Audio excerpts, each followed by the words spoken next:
standstill, which now is a reality. We all are in an incredibly unsettling period globally and nationally. And as we know that COVID-19 cases are increasing every single day and there's no stopping for it.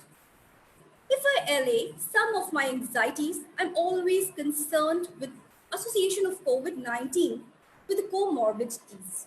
There have been several news stories that revolve around the mysterious disease that stated that comorbidity have become a common factor in many of the COVID-19 deaths.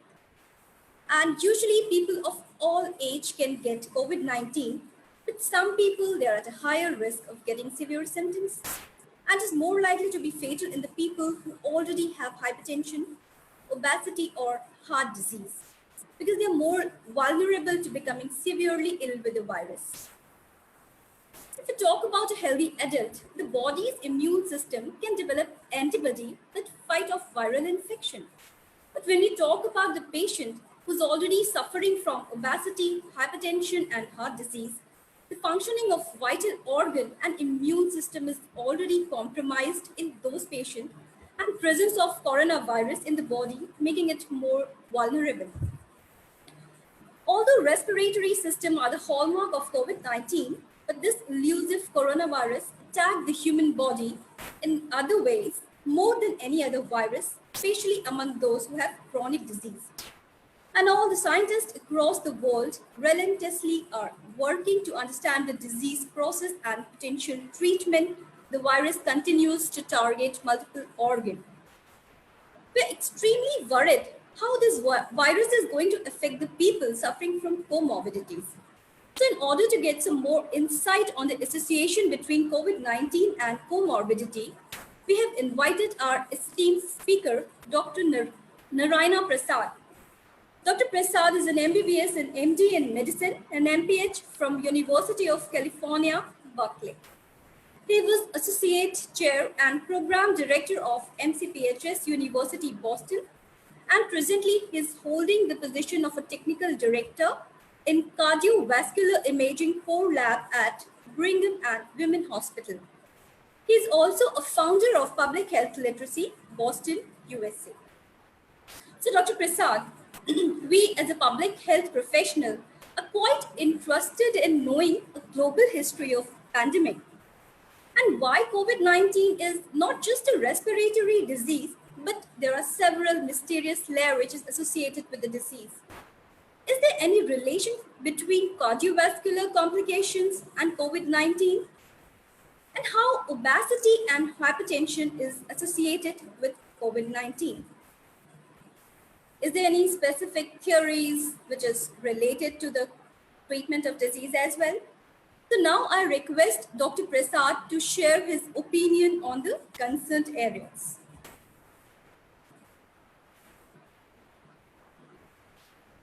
Dr. Prasad, can you please unmute? Yes. Yeah. Thank you, Dr. Piyusha. Thanks for inviting.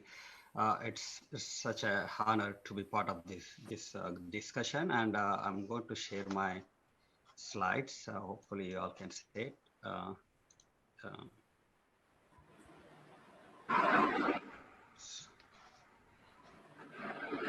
Can you see it? Yeah, it's visible. Great. Okay. So for the next 30 or 40 minutes or so, I'm going to go over some of the things that how comorbidity and COVID-19 are interrelated and how each one will affect each other.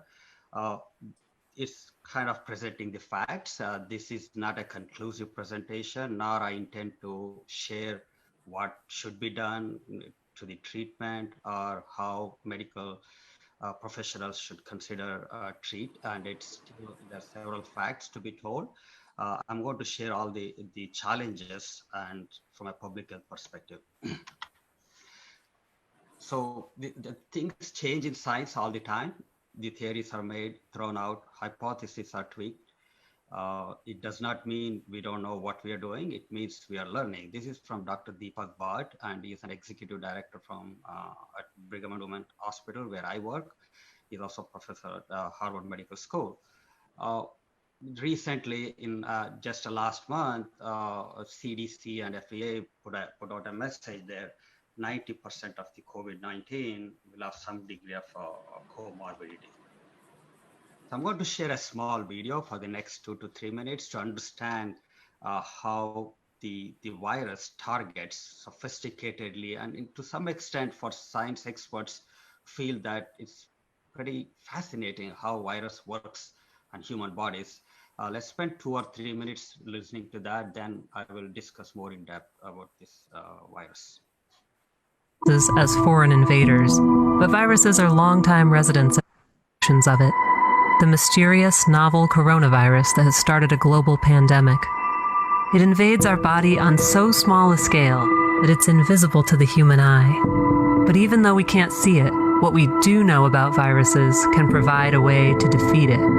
Humans have an interesting relationship with viruses.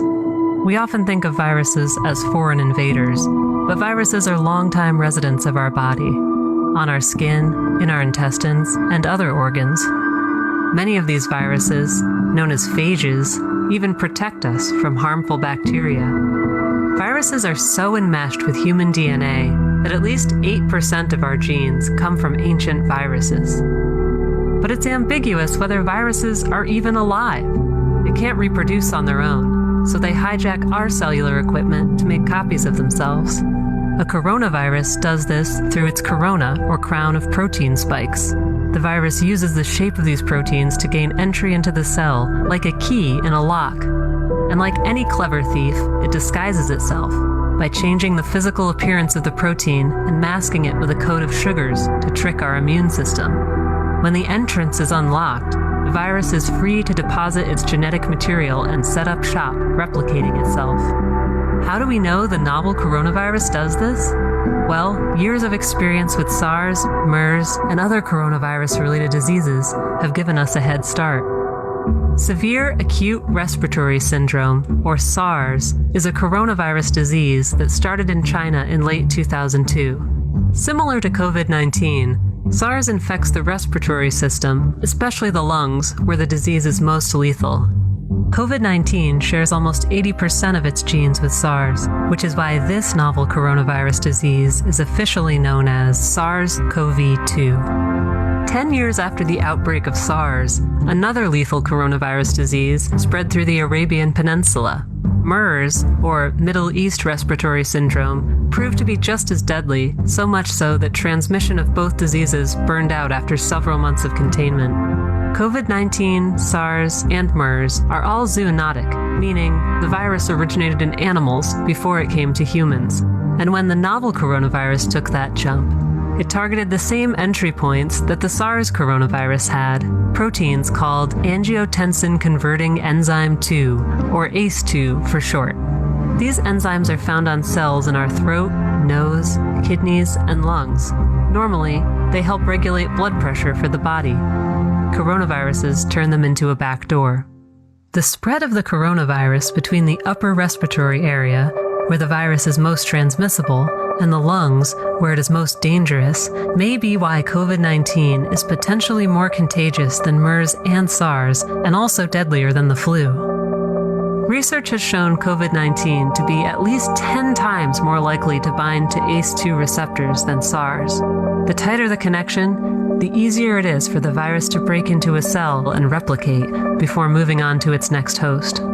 Virus copying doesn't always go as planned, and coding mistakes make for mutations, some that end up destroying the virus. Luckily for us, this coronavirus is not mutating quickly, which means that any treatment developed will be more effective for longer. We're still in the dark on many aspects of how COVID-19 operates. Sure, it's a microscopic war with an unknown enemy, but at least the territory is not completely uncharted.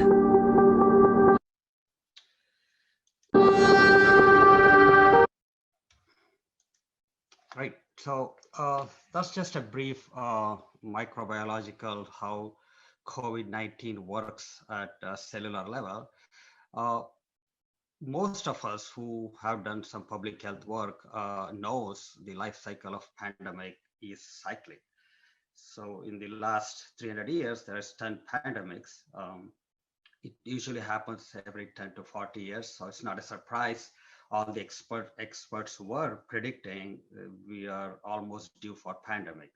The last one we had in 1918, which pretty much killed almost 40 to 50 millions of people. It's called Spanish flu. Then came the Asian influenza, which was in 1957, which killed 2 million, and the Hong Kong influenza 1968, which killed 1 million. Currently, we are at COVID-19 in 2020. As of yesterday, it's a little over 300,000 people have died, and we are still counting the casualties. Just a little bit of Spanish flu in India. It's estimated that almost 17 to 18 million people died in India. It's actually more than people who died in World War One. India took a big chunk of burden of death because of our mostly women and a lot of infrastructure issues, unhygienic conditions and poor ventilations, and even the care was compromised during those days. With COVID-19, we don't know the final count. It's too hard to assess at this time. It still depends on the data collection, testing, and we also account for some of the direct and indirect deaths that could be related to COVID-19. So there is a lot of data coming from different countries, and I see that, globally every country is competing whose mortality death is slightly different than others. One thing we know, that difference in number of people tested can affect the case fatality ratios, which is primarily number of deaths divided by number of confirmed cases. That could be influenced by how many we are testing, how quickly we are testing, are we appropriately testing all the subjects or the patients, both symptomatic and asymptomatic people. And mortality tends to be higher in countries with older population. We saw in Europe, especially in Italy, big chunk of elderly population took a burden of this COVID and unprecedented death we encountered. Lastly, healthcare system plays a big role. How system is prepared to take on the sudden influence of the sick people walking into hospital, how well we can take care of them without unintentionally causing increased death rate. So some narration about epidemiological perspective. I'm trying to put few slides here to show how India versus global performance, projections.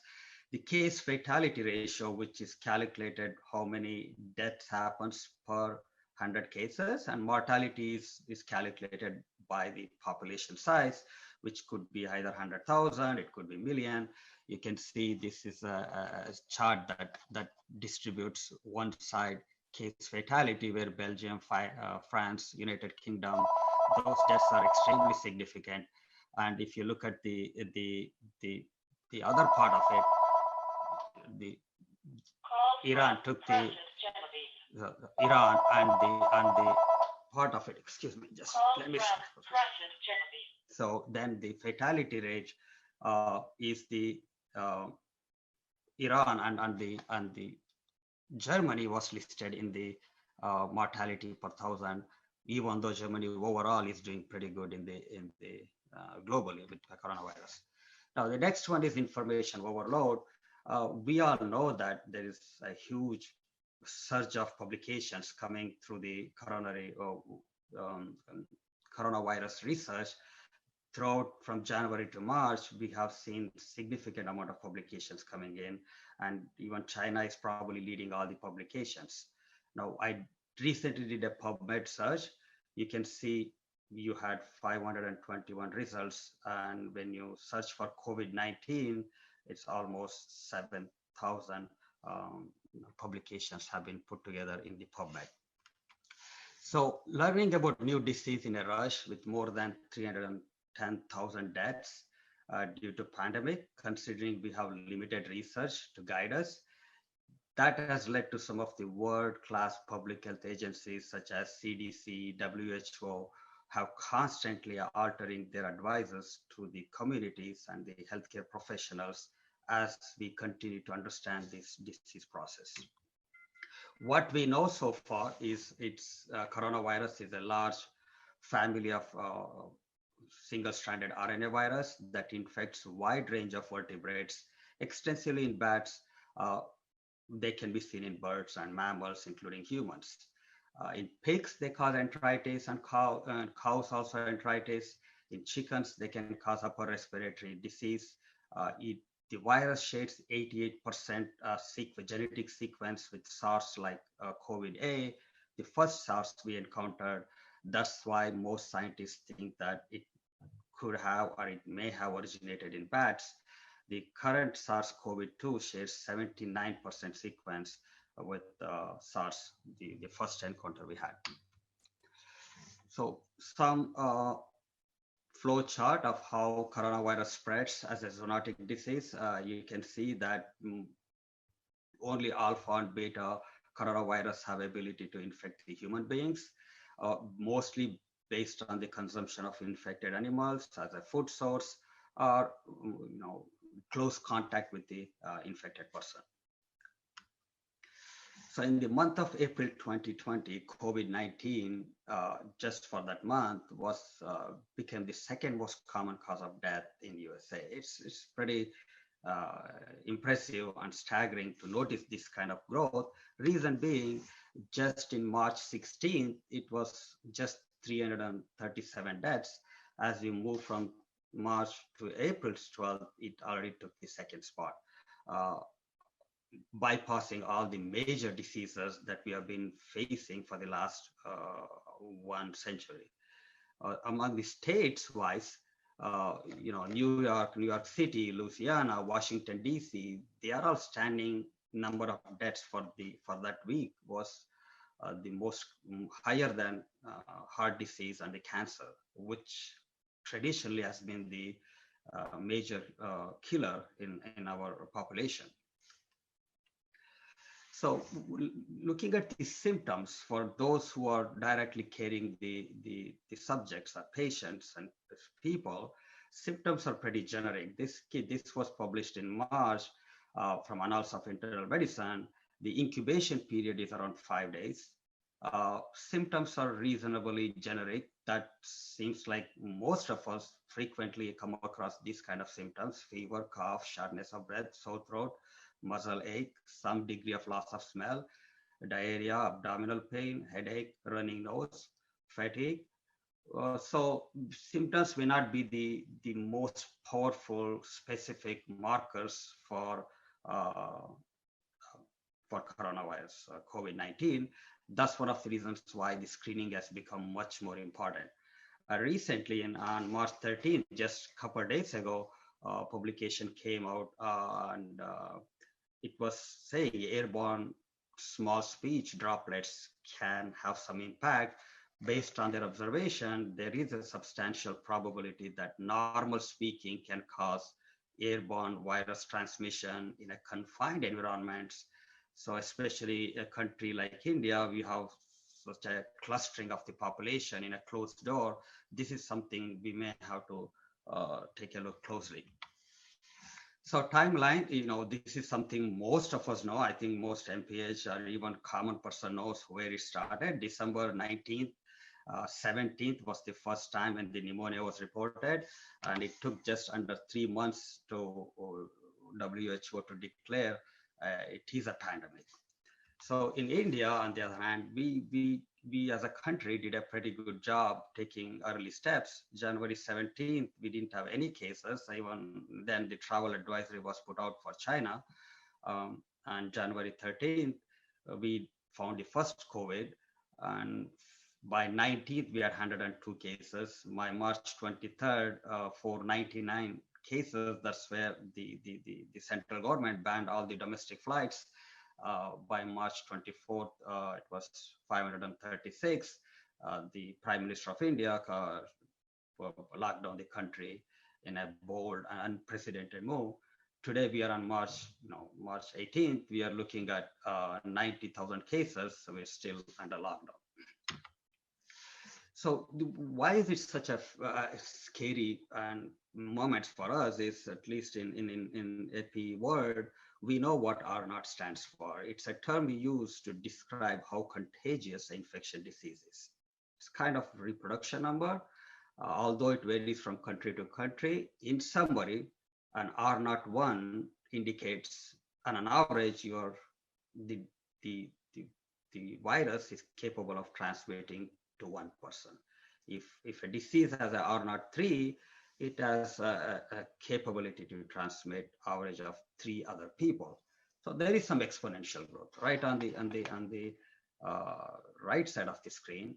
Just a mere change in R naught 0.05 to 1.1, you can see the death case rate can increase significantly.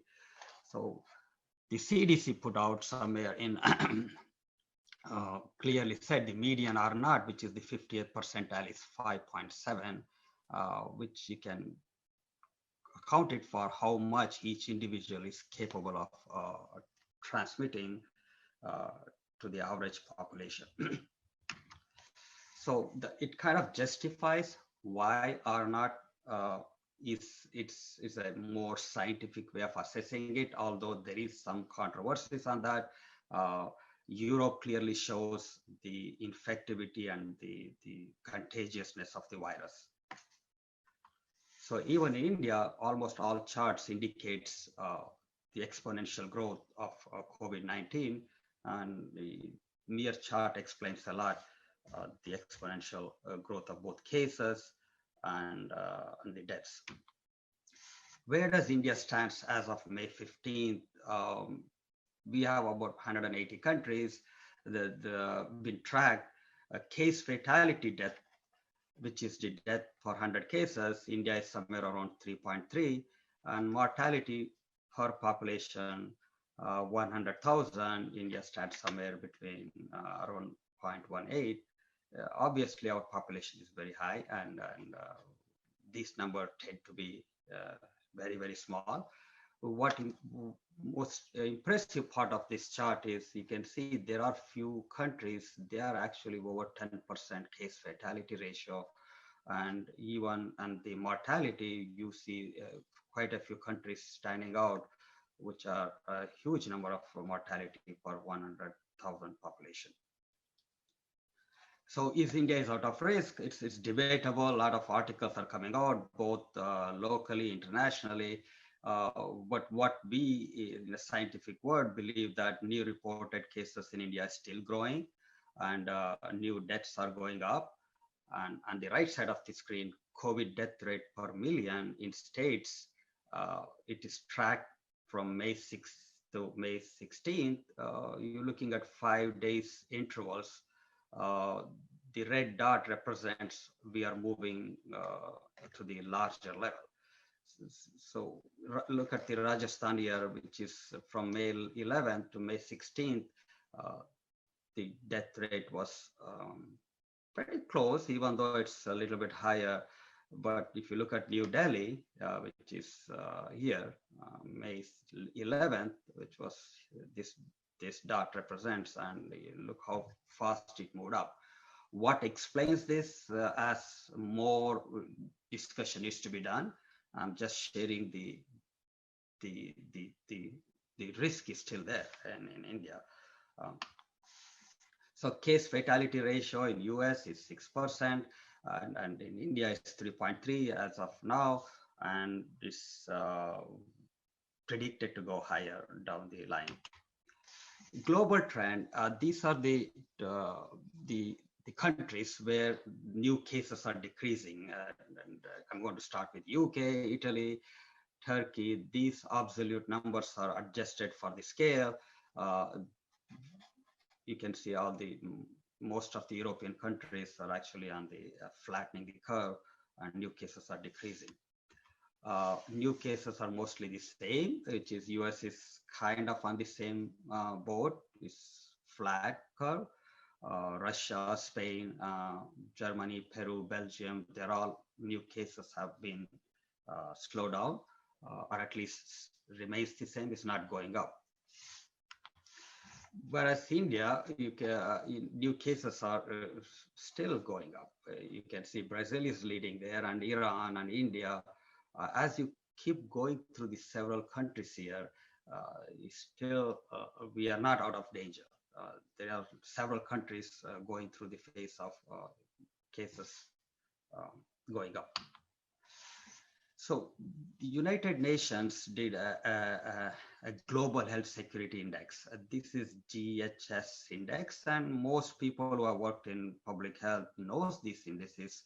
And just to give you a little rundown, your x-axis represents rank in the global health security index. Top performers are here, and as you go this side, they are the poor performers. This was created by a group, NTI, which is the Nuclear Threat Initiative, and John Hopkins Center of Health Security, and Economist Intelligence Unit. And later on in April, uh, they ranked the COVID Safety Index. So looking at this, even the countries, they performed very well as a global health security index. Uh, there's quite a few standing out here: United States, UK, Sweden, France, Spain, and all these countries still performed very poor on COVID-19 index. Um, there is another group which is based in Singapore, the Deep Knowledge Group. It's called Deep Knowledge Group. They related the COVID-19 ranking in 3 different frameworks. They use the safety net ranking and risk ranking. They used several metrics. So one is quarantine efficiency, the management efficiency, monitoring and detection, emergency treatment readiness, and the risk ranking. They use the infection spread, healthcare efficiency, government management, and regional specific risks. And they're also working on treatment category emerging risks. In this rating, India stood out on the 15th on the risk ranking, but they did not rank in the top 40 safety ranking. That being said, within the Asia Pacific, India did come out at position of 12 in a safety ranking. So that few slides I shared with you it talked about the global trend and India trend. Now I'm moving on to the comorbidities. Hypertension, obesity, diabetes were the most common comorbidities in COVID-19, according to JAMA, Journal of American Medical Association, that was published in April 22nd. You can see the disease trend here. Hypertension still leading, diabetes. There is a hyperlipidemia, which is a marker for obesity, coronary artery disease. As you go down, there is several other diseases comes along. This was from a sample of COVID, 5,489 COVID deaths. That's where this data came from. So what experts is believing is the inflammation of these endothelial cell lining of blood vessels may help explain why virus can harm so many parts of the body. This is again from one of our cardiologists from at Brigham and Women's, Mandeep Mehra. Is also professor at Harvard Medical School. Angela Rasmussen she's at Columbia. She clearly believes we still don't know how many disease presentations are coming on, and looking at it, a lot needs to be done about these diseases. So endothelial dysfunction. Some of the audience maybe have some intense microbiology or medical knowledge. Endothelial dysfunction is a major determinant of COVID-19. The COVID-2 access the host cells binding to certain specific receptors, which is called ACE2, and then TMPR, SS2, CD147. All these factors are on endothelial cells, which is the lining of blood vessels, which are in every part of our body, pancreas, the brain, the kidney, the heart, the vessels. So there may be some evidence that endothelial dysfunction is probably the primary culprit here. So a lot of mainstream media try to educate the society, saying in a very simplistic wording, it attacks the heart, it savages the kidney, that even some of the hospitals run short of dialysis equipment. It crawls along the nervous system, destroying the taste, smell, and reaching to the brain. It creates blood clots all over that can kill suddenly, and it inflames the blood vessels throughout the body. So primarily in this slide, it explains how almost every organ has a high risk of getting targeted or attacked by this virus crisis. The brain, it can cause stroke. Eye, it can cause pink eye. Nose, we already know it causes loss of smell and taste. Blood clotting is pretty frequent encounter when you see some of the COVID patients at the emergency room globally. Gastrointestinal system, vomiting and diarrhea in some people. Lungs, pneumonia is probably leading cause of death within common cause of death among COVID positive patients. Heart, kidney, and there's something called COVID toes, which is getting a lot of attention lately, which means there is a risk that even your extremities can be targeted, and the immune system is going to be attacked. In India, this is pretty generic slide. We lot of data within that sample size that has been tested out. Mostly it attacks men. That's the age distribution. Cases are reported, even below age 40, and over 60 is only 19%. But death, if you look at the case versus death, even though 19% people positive over 60, death is almost 63% among the positive patients over 60 years. Obesity, which is pretty much a silent killer and it's a major problem in all the countries, both developing and developed countries. How do we measure it? Most of you know it's primarily uses body mass index. You just take your weight in kilograms and divide that by your height. It gives you some index. Normally it's supposed to be somewhere between under 25. Let's use that as a simplistic purpose. What happens in obesity is, people with obese have lung issues because it does decrease your forced expiratory volume, forced vital capacity. You will have some diaphragmatic issues, and it does target the heart by creating the cardiorenal stress, increased blood pressure, and propensity for thrombogenic potential, increased risk for diabetes. On the other hand, obesity also causes immune dysregulation, especially the excess adipose tissue can affect the immune response. If you put those together with virus exposure, it's reasonable to believe the severity of COVID infection among the obese people is significantly high. This published recently in Circulation, an American Heart Association journal. The French did another study, which is cited at the bottom. If your BMI, which is 35, just keep in mind, normally should be somewhere less than 25. If you're over 35, there is a 7-fold increase for mechanical ventilation, which is putting it intubation and keeping these patients under mechanical ventilation. And a New York study did that in those under 60 years old, there is a 2-fold increase if BMI is 30 to 34. There is a 4-fold increase if BMI is greater than 35. So I'm going by one each comorbidities. I do want to address tobacco use in India and COVID-19 because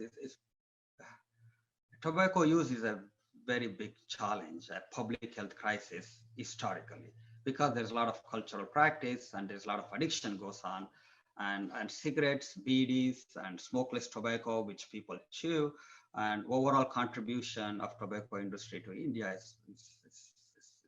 is very small, which is here is the data that kind of staggering. Year one, 3.5 million people are employed in tobacco industry. That represents only 0.5% of agricultural labor force. And this is just what has been put out there, but there's still exploitation of women and children in the hiring process and the labor force. So overall, disease burden is $22.4 billion. We do tax tobacco, which only brings 17% of that money. So you can look at the economic risk of that tobacco use. In 2018, the tobacco use globally was around 23. Among male, it was 38%, and female is 8.5. But India, in all three categories, overall among men and females, it's higher than the global prevalence. It, you know, Even though China is the most frequently most tobacco using country in the world, India is the second one. And if you look at the difference, it's not that big of a difference, 300 million to 275 million in India. And if you look at the smokeless tobacco, India is probably number one in the world when it comes to those kind of tobacco types. So how does this relates to COVID-19? And there was a publication came recently. It was an Oxford University press release. It was done between January 1st of this year to April 28th. They took 19 studies. It's a meta-analysis. Those included the patients who already developed COVID, and they had total of 11,590 patients. In almost all the studies, if you look at it, the odds ratio, this is the odds ratio, you can look at it, all of them came out more severe among smoking and COVID-19, with an overall average of around 2, and here is the odds ratio with a 95% confidence interval. So there is a huge correlation between smoking and severity of the COVID-19 disease here. Other comorbidities, as I just mentioned, this slide here talks about any prevalence of underlying conditions in the US. If you have no underlying conditions, there is a 9% chance of hospitalization. If you have any underlying condition, which is 40% chance of getting hospitalized. Even if you stratify that with different age population, here is 18 to 49, age group 50-64 and over 65, hypertension, elder, hypertension, higher risk of hospitalization in almost all categories. Interestingly, with obesity, it actually hospitalization was higher among the relatively younger population. Here you can see the bar chart that shows higher percentage of people were hospitalized in the age group of 18 to 64. So why COVID and comorbidities is such a big piece of challenge is it is bidirectional. It does have risks, it does bring complications. Complications you see is, let me go this way first. Complication is there is a myocardial injury, myocarditis, acute myocardial infarctions, heart failures, arrhythmias, and shock, and cardiac arrest, venous thromboembolic event. On the other side, you have a whole list of risk factors we just discussed. So if you put these two combinations, the burden of the disease death is higher in COVID patients. Specifically looking at the heart, this is European Society of Cardiology put this chart out. Most frequently encoded challenges, arrhythmias, which is irregular heart rate, myocardial damage, and the heart failure. So these are three different categories, although overall it does affect the heart.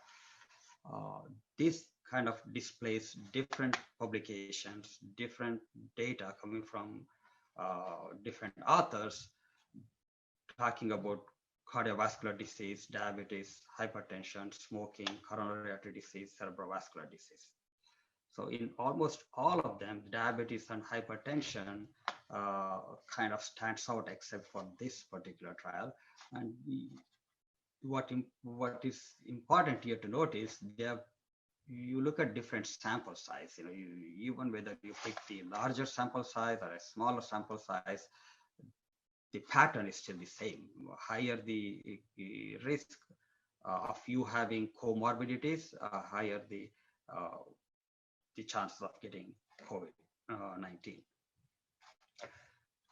This one was the comorbidities that coexist within the subjects or patients with COVID. The complication is slightly different, and this is a slide. Let's take a slightly slow patient look here. Arrhythmias. This is the patients that were admitted. This is the study. Some of them are single center studies. Some of them are multi-center. Some of them are retrospective. Single center, multi-center. Again, another multi-center, and one more multi-center. This is the hospitalized patients. What impresses here is the ICU versus non-ICU patients with these conditions. So arrhythmias, you had 26, 3 events. Within the 23, 44% end up being ICU. Myocardial injury, almost ICU had 31% admission out of the people who were admitted, and only 1 in non-ICU. So if you keep going down, most people who suffer from cardiac injuries most likely end up being in ICU. And some of them are actually, the survivor is also, the risk of death is relatively high. Non-survivors here in this study is 28. Here is 59%.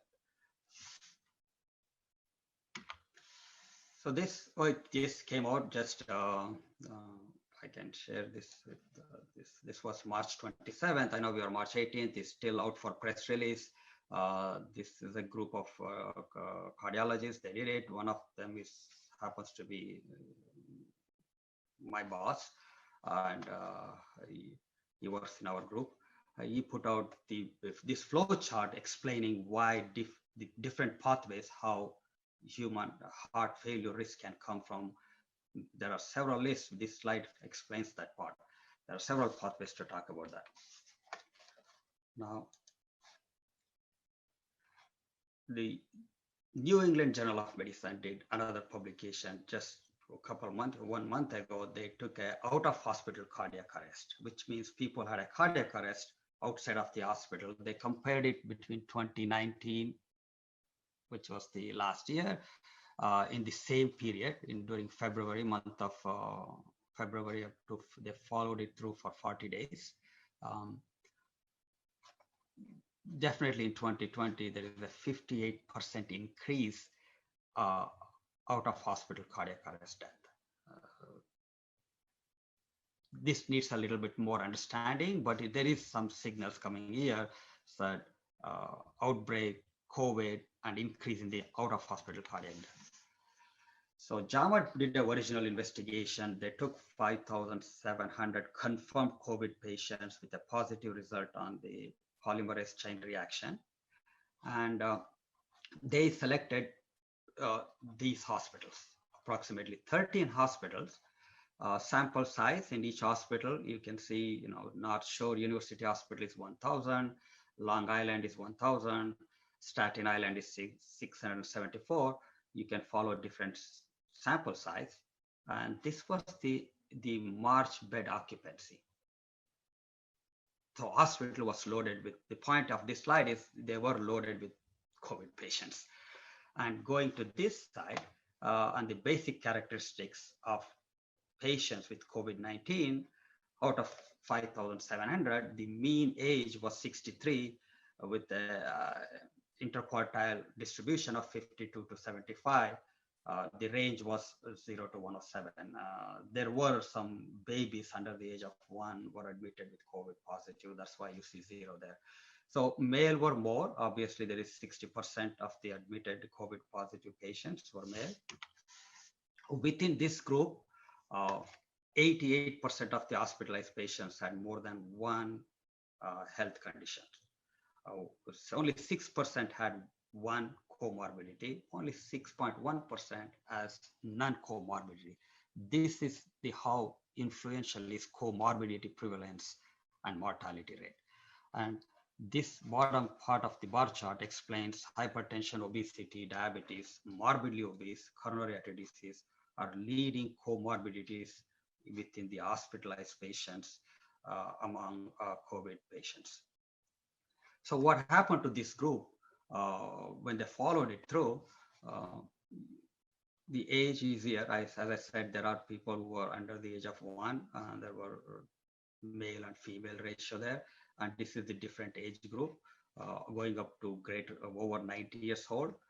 One thing to pay attention is to look at the percentage of deaths. This is a slide that talks about number of people who died. Among male, number of people who died within female gender. So as the age increases, you can see the death rate continue to rise up. Then again, there is some gender difference. Female death rate were relatively less and males were relatively high. That needs a further investigation, although there is a lot of correlation data, men are dying more often. And that more than one comorbidity was listed among 4,991. That's 88% of the people who were admitted had more than one comorbidity. So basic management wise, so how do we deal with these subjects with comorbidities? Primarily the common sense approach. This was put out by European Society of European Society of Cardiology that was just recently released in May. And they kind of use this very simplistic chart, and no need to be an expert. Let's take, I am a COVID negative and I don't have any previous cardiovascular disease. My primary step should be hand washing, clean and disinfect, avoid the close contact, stay at home if sick, social distancing. That's pretty simplistic approach. It doesn't require experts to explain this, anything more simpler than the chart you're seeing. Now moving on to COVID-19 positive, and you don't have any other cardiovascular disease, you're still under a risk of getting myocarditis, heart failure, cardiogenic shock, acute coronary syndrome, and stress cardiomyopathy. Now, what if you already have cardiovascular disease? That requires risk stratification, perhaps needs a closer monitoring, and more importantly, cardiovascular medicine should be continued, and you should be aware of some of the interactions that may happen between the COVID-19 and cardiovascular medications. There's a major surge of trials going around the world, Europe, even in India and in United States. Antiviral therapies have been studied. These are the clinical trial identification numbers. These are the most common trials that is going around, and their mechanism of actions and the potential drug reactions or adverse effects that could happen. This is in May 18th at a JACC publication. There are, other than the antiviral drugs, and there is so many other drugs has been tried, just to highlight few of them that has been global discussion, which is the chloroquine and hydroxychloroquine, which is kind of used for malaria, though that's the myocardial toxicity exists. And there is a drug called tranexamin acid in the bottom. It is been used to conversion of plasminogen to plasmin, could potentially reduce the infectivity, but it does have its own side effects. A lot of trials are going on, and we, at this time, no final conclusion has been done so far.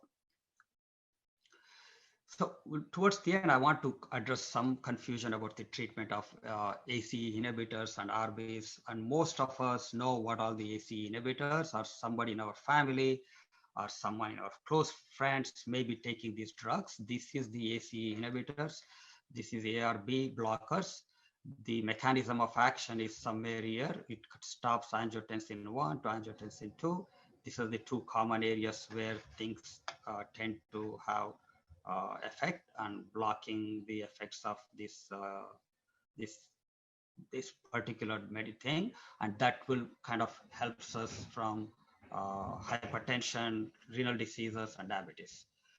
These two drugs are commonly used in chronic kidney disease, hypertension, and heart failure, and it tells you how many people are suffering from these diseases globally. So what happened somewhere during March 13th, one of the tabloid kind of magazines released people taking the medicine, which are ACE and ACE and ARB inhibitors. There is a small risk of deadly coronavirus symptoms could go up.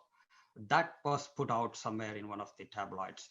And then suddenly Newsweek came out and kind of clarified that it's a controversial study. There is no scientific basis on the evidence. So that generated a lot of discussion, and I want to make sure all the professionals that are sitting in the audience understands this.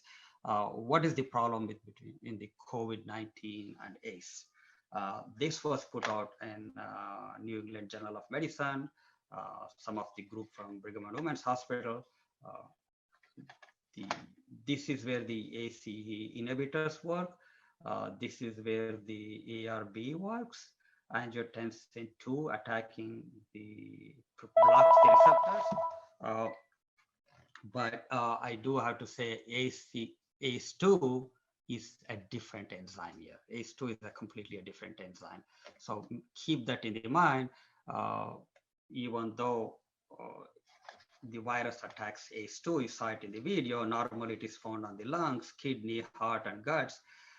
It's also seen in noses. It's common more in men, more in elderly people. The virus can hatch onto the ACE2 and sneak inside, replicate itself, and it can cause a lot of damage that you saw in the video. And here is the virus comes here, targets the ACE2, and goes inside, replicates, causes systemic inflammation. But what does experts say very clearly is that it is a receptor that allows coronavirus into cells. There are two forms, membrane-bound and soluble, that stays in circulation. ACE inhibitors do not inhibit ACE2, since ACE and ACE2 are two different enzymes. And ARB blockers have been suggested to upregulate ACE2, with evidence needs to be further validated. Animal data supports there is some potential beneficial effects on cardiovascular diseases. Treatment should not be discontinued because of this concern. That's a statement that was put out by all the leading agencies. JAMA put out that, Journal of American Medical Association, European Society of Cardiology, they also put out the statement saying recent data shows lack of untoward effects of ACE inhibitors blockers for COVID-19, and so prospective trials are needed to confirm if these drugs have any protective effects. Until then, people should continue using the medications in the subjects who are already on those medications. Last couple of slides before I wrap this up, and there's a lot of buzz recently coming out at the COVID-19. Lancet just published an article on May 13th, Kawasaki-like disease, emerging complication among children. This is the chart that shows the number of diseases. Here explains people who are aged under 18, not hospitalized. Most of them were not hospitalized. Very few people were hospitalized, and almost a small percentage of people were in ICU. So far, there's only less than 2% of the children have been reported cases. Considering the large size, 2% is still small, which is under the age of 18. They have reported Kawasaki-like disease, which is a rare pediatric vasculitis with heart complication, with coronary artery aneurysms. Understanding this phenomena in children might provide some more information about the immunoresponses and how the immune system is being affected by COVID-19.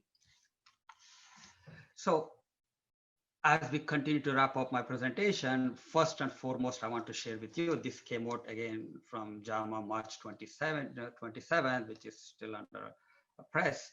Our understanding of COVID-19 and its diagnosis, prevention, treatment is rapidly evolving.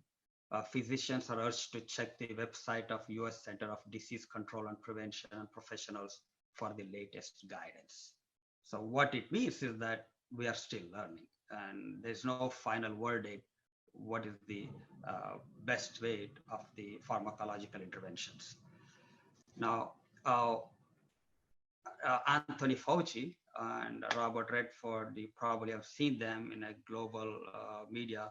They are the one who are driving the National Institute of Infectious Diseases here.